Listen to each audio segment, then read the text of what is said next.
Subscribe कीजिए सनातन अखंड ज्योति channel को और बेल आइकन को दबाएं ताकि आपको नोटिफिकेशंस मिलती रहें। जय महाकाल, जय गुरुदेव, जय श्री राधे कृष्ण। आज संसार में पशुओं पर जो नृशंस अत्याचार किए जा रहे हैं, उन्हें देख सुनकर किसी भी सहृदय व्यक्ति की छाती करुणा से भरे बिना नहीं रह सकती। यह नृशंसता उन पशुओं के साथ की जा रही है जो शिशुओं की तरह अबोध और भोले होते हैं, जो कभी भी किसी का अहित नहीं करते।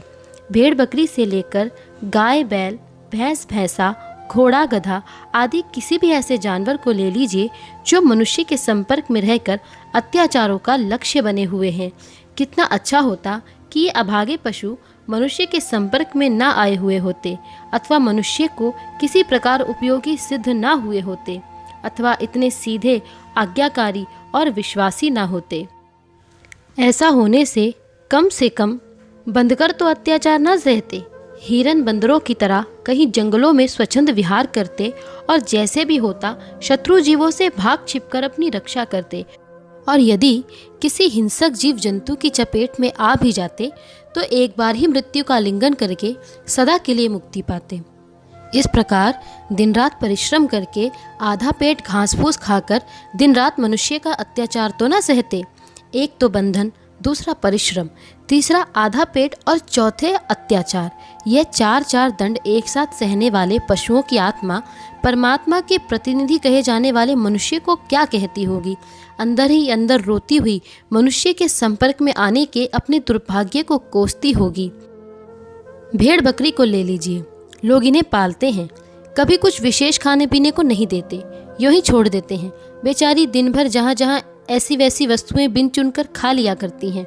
शाम को घर आने पर यदि कुछ खाने पीने को मिल गया तो खा लेती हैं, नहीं तो यूं ही बांध कर दोह ली जाती हैं। उनका दूध मालिक के बच्चे पीते हैं और अधिक होने पर बेचकर पैसे कमाए जाते हैं।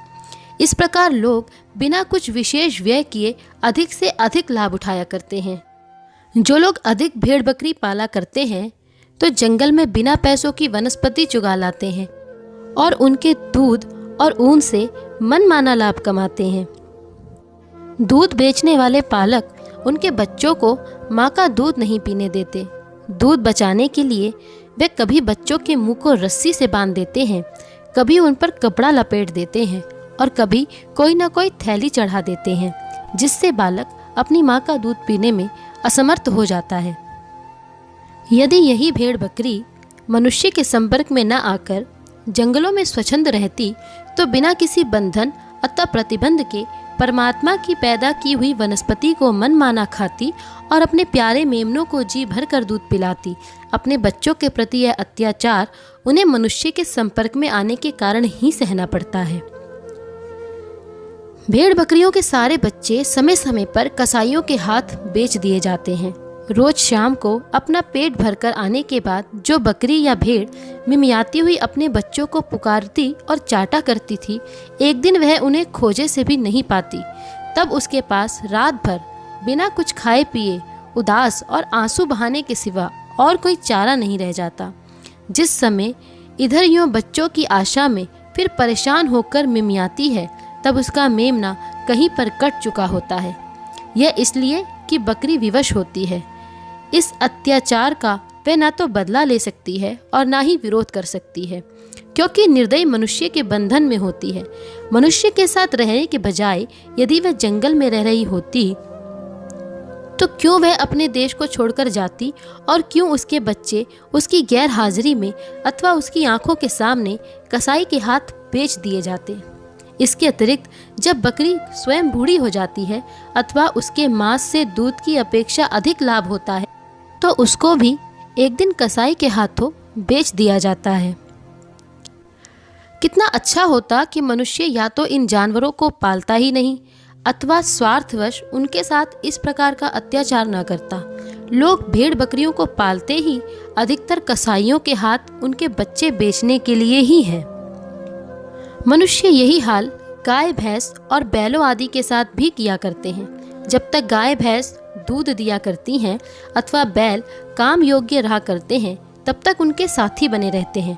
किंतु जो ही उनकी उपयोगिता समाप्त हो जाती है अथवा कम लाभकारी हो जाती है, उन्हें या तो कसाईयों के हाथ बेच देते हैं अथवा दर दर ठोकरे खाने के लिए डंडे मारकर भगा देते हैं। यद्यपि बहुत से दयावान व्यक्तियों और संस्थाओं ने गायों की रक्षा के लिए अनेक गौशालाएं खोल रखी हैं, तब भी धन के लोभ के कारण अधिकतर गाय कसाईयों के हवाले ही होती हैं।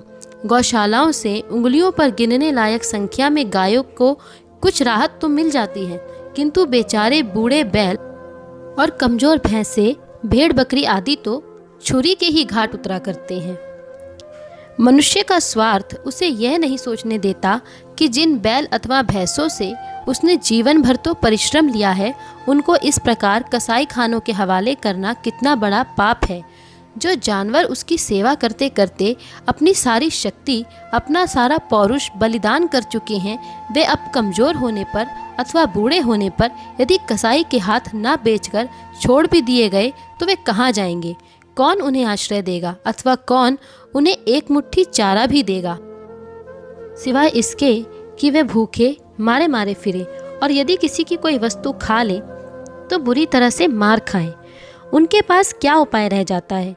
मनुष्य का ये स्वार्थ कितना जघन्य है, यह सोचकर किसी भी दयावान व्यक्ति का हृदय दुख से भरे बिना नहीं रह सकता। यदि ये जानवर मनुष्य के संपर्क में न आए होते, जंगल में प्रकृति माता की गोद में आनंद से जीते और वक्त आने पर सुख की मौत मरते। इस प्रकार अत्याचार देखकर इनके लिए मनुष्य का संपर्क एक दुर्भाग्य ही कहा जाएगा।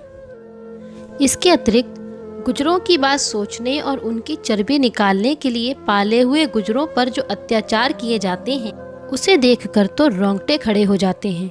ठीक तरह से दोबारा जमने पर पूरा लाभ प्राप्त करने के लिए उनके बाल काटे नहीं जाते, बल्कि चिमटी अथवा हाथ से उखाड़े जाते हैं। सुअरों के बाल बड़े कड़े और गहरी जड़ वाले होते हैं।